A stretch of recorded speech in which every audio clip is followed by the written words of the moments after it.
UK's HMS Queen Elizabeth aircraft carrier pictured in South China Sea.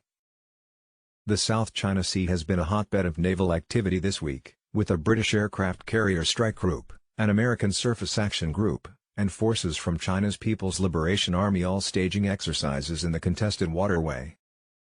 The British Royal Navy's aircraft carrier HMS Queen Elizabeth has been the centre of attention, with state-run Chinese media outlets and diplomats accusing Britain of stirring up trouble in the disputed waters at the behest of the United States.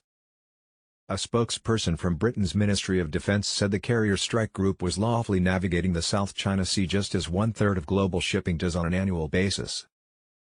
And also the strike group was taking the most direct route through international waters to conduct exercises with allies and partners in the Philippine Sea. As the Defense Secretary said to United Kingdom Parliament back in April, "We are not going to go to the other side of the world to be provocative. We will be confident, but not confrontational," said the spokesperson's statement. On Friday, a series of photos posted on the United States Navy's website showed U.S. Marine Corps jets involved in operations off the British carrier, with the dateline of the South China Sea. 10 U.S. F-35 warplanes are deployed aboard the British carrier, the byproduct of an agreement between Washington and London to harmonize and integrate the operation of their aircraft carrier fleets. A U.S. Navy destroyer and Dutch frigate are also part of the strike group. Britain's Ministry of Defence described the strike group as the largest concentration of maritime and air power to leave the UK in a generation. The group sailed from Britain in May and is expected to go as far as South Korea before heading back home in the fall. Beijing claims almost all of the South China Sea as its sovereign territory. Beginning in 2014, it has worked to turn numerous obscure reefs and sandbars throughout the waterway into man-made artificial islands heavily fortified with missiles, runways and weapons systems, prompting outcry from other governments with competing claims.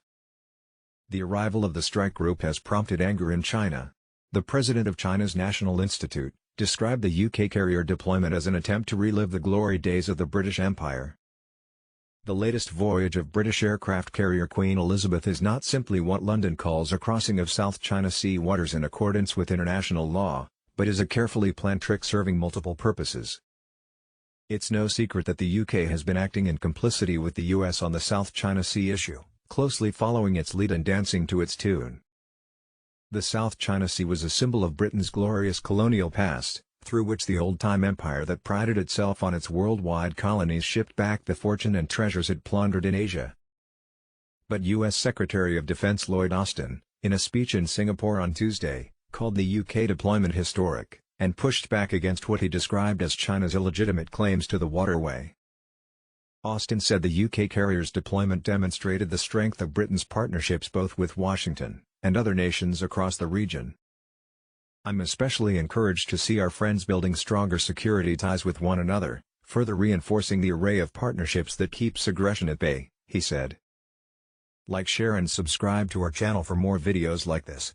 Share your thoughts on this issue and we will try to respond to every comment.